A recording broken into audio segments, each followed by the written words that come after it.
वाले हैं। It's means formaldehyde तो सीरीज से आउट हो गया, उसके पास कोई भी अल्फा हाइड्रोजन अवेलेबल नहीं है। तो हम लोग क्या करते हैं, यहाँ पर मैंने CH3CHO लिया है, एक मॉलिक्यूल CH3CHO को और लिया है। अभी हम लोग क्या करते हैं, यहां से मैंने हाइड्रोजन को रिप्लेस किया है और ये जो हाइड्रोजन हम लोग के पास अवेलेबल है ये हाइड्रोजन ट्रांसफर होकर O के पास आ जाएगा, तो एक नई बॉन्ड बन जाएगी C बॉन्ड C। ये जो कंपाउंड हम लोगों को मिला है इस कंपाउंड को हम लोग एल्डोल बोलते हैं, कॉमन लैंग्वेज में एल्डोल हम लोग इसे बोलते हैं। एक्चुअल में 3-ऑल ब्यूटनॉल है, बनल है, 3-ऑल ब्यूटनॉल हमारे पास है। और हम लोग जैसे इसे हीट करेंगे ना एल्डोल को, तो एक अनसैचुरेटेड एल्डिहाइड्स हम लोगों को मिलेगा और वो प्रोटॉन एल्डिहाइड्स होगा, प्रोटॉन एल्डिहाइड्स होगा। CH3CH double bond CH3CHO proton aldehydes हम लोग कहते हैं। तो जब भी कभी हम लोग क्या करते हैं, किसी एल्डोल को हीट कर देते हैं, तो जितने भी एल्डोल होते हैं वो हीट करने के बाद अनस्टेबल तो होते ही हैं, हीट करने के बाद वो अनसैचुरेटेड कंपाउंड्स में कन्वर्ट हो जाते हैं, जैसे मैंने यहाँ पर इसे कन्वर्ट किया है। अभी हम लोग क्या क्रॉस एल्डोल किए हैं, देखिए आप, ये हमने एस्टरलिहाइड लिया है और ये हमने प्रोपेनॉल्डिहाइड लिया है, ये इथेनॉल है और ये प्रोपेनॉल है। डाइल्यूट NaOH की प्रेजेंस में हम लोग हीट कर रहे हैं, तो देखिए दो कंपाउंड बनने का पॉसिबिलिटी इसके अंदर है, मिक्सचर मिलेगा इसके अंदर। क्रॉस एल्डोल जब होता है तो मिक्सचर ही उसके अंदर आता है।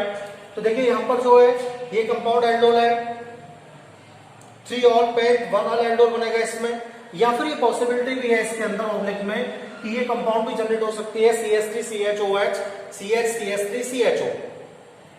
इस प्रोसेस के लिए जो सेकंड वाला प्रोसेस हम लोग कर रहे हैं ना, ये प्रोसेस बेटा क्या है, ये क्रॉस एल्डोल का एग्जांपल है। किसका है? क्रॉस एल्डोल का एग्जांपल है। अगर हम लोग ऑक्सीडेशन करते हैं तो बहुत सिंपल है बेटा, ऑक्सीडेशन के बाद क्या होता है, जितने भी एल्डिहाइड्स होते हैं, ऑक्सीडेशन के बाद जितने भी एल्डिहाइड्स होते हैं बेटा, वो सारे के सारे एल्डिहाइड्स किसमें कन्वर्ट हो जाते हैं, एसिड में कन्वर्ट हो जाते हैं in the presence of K2Cr2O7 and H2SO4। In case of formaldehydes we are get formic acid, in case of acetaldehydes we are get acetic acid. Next reaction is Cannizzaro reaction. This is a very important reaction for aldehydes. कौन से compounds हैं जो Cannizzaro को represent करेंगे, जिनके पास alpha hydrogen नहीं है, जिनके पास अल्फा हाइड्रोजन नहीं है।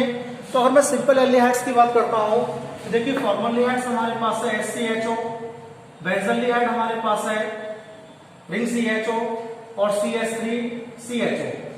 लेकिन ना तो इसके पास अल्फा हाइड्रोजन है, ना इसके पास अल्फा हाइड्रोजन है, इसके पास अल्फा हाइड्रोजन है। इसलिए क्या होगा, CH3CHO कभी भी Cannizzaro रिएक्शन को रिप्रेजेंट नहीं करने वाला है। केवल दो ही कंपाउंड Cannizzaro रिएक्शन को रिप्रेजेंट करेंगे सिंपल एल्डिहाइड्स में, एक तो फॉर्मल्डिहाइड करेगा और एक बेंजल्डिहाइड करेगा। तो यहाँ पर मैं आपको फॉर्मल्डिहाइड्स के बारे में डिस्कस करता हूँ। फॉर्मल्डिहाइड के दो मॉलिक्यूल मैंने लिए हैं, NaOH को मैंने ऐड किया है और जैसे ऐड किया तो एक तो आपको एल्कोहल बन जाएगा और एक आपको सोडियम सॉल्ट बन जाएगा। इस प्रोसेस के लिए हम लोग Cannizzaro रिएक्शन कहते हैं, Cannizzaro रिएक्शन कहते हैं। अगर हम लोग बात करते हैं क्रॉस Cannizzaro के लिए, क्रॉस Cannizzaro में क्या होता है, एक ऐसा एल्डिहाइड्स हम लोग लेते हैं जिसमें एरोमेटिक रिंग होती है। तो यहाँ पर क्या है, बेंजल्डिहाइड मैंने लिया है, इसमें भी अल्फा हाइड्रोजन नहीं है, फॉर्मल्डिहाइड लिया है, इसमें भी अल्फा हाइड्रोजन नहीं है। तो एक एरोमेटिक एल्डिहाइड्स है, एक एलिफेटिक एल्डिहाइड्स है। और जब हम एरोमेटिक और एलिफेटिक एल्डिहाइड्स को ऐड करते हैं, डिफरेंट एल्डिहाइड्स को ऐड करते हैं, तो इस फिनोमेना को हम लोग बोलते हैं cross aldol condensation, cross Cannizzaro reaction. Cross Cannizzaro reaction आपको जो प्रोडक्ट मिलेगा वो CH2OH होगा, इसे बेंजीन एल्कोहल हम लोग कहेंगे बेटा, और HCOONA सोडियम फॉर्मेट कहेंगे हम लोग इसके लिए। ये हम लोग आ सकते हैं। अब एक क्वेश्चन बहुत हम लोगों से पूछा जाता है, सिर्फ एजेंट क्या होता है। एल्डिहाइड्स का टेस्ट करते हैं हम लोग, एल्डिहाइड्स और कीटोन जो होते हैं उनको हम लोग आइडेंटिफाई करते हैं। एल्डिहाइड कीटोन अगर आपको सर ने दिया तो कैसे आइडेंटिफाई करेंगे, दोनों में कार्बोनिल है। देखिए जो एल्डिहाइड्स होते हैं वो सिर्फ रिएजेंट को पिंक कर देते हैं, लेकिन कीटोन जो होते हैं वो सिर्फ रिएजेंट को कभी भी पिंक नहीं करते हैं। तो बहुत सारा क्वेश्चन हम लोगों से सर प्रैक्टिकल में पूछते हैं जो हमारा एग्जाम होता है कि व्हाट इज द सिर्फ रिएजेंट, व्हाट इज द सिर्फ रिएजेंट। तो एक डाई आती है बेटा, और वो डाई होती है इस तरह से, देखिए आप लोग ध्यान से, रिंग है, double bond C, ring ring NH2 और NH3 पॉजिटिव Cl, यानी HCl बना दिया है मैंने, NH2 है। इसे हम लोग बोलते हैं रोजोनिलाइन हाइड्रोक्लोराइड्स, रोजोनिलाइन हाइड्रोक्लोराइड हम लोग इसे बोलते हैं।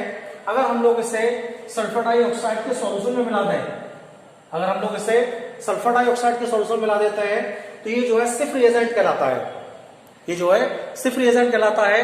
वैसे तो ये कलरलेस होता है, लेकिन जैसे किसी एल्डिहाइड्स के लिए हम लोग इसमें ऐड करते हैं ना, तो एल्डिहाइड्स में ऐड करने के बाद क्या होता है, उसको पिंक कर देते हैं। इस वजह से हम लोग एल्डिहाइड्स को बहुत इजीली आइडेंटिफाई कर पाते हैं। Thank you.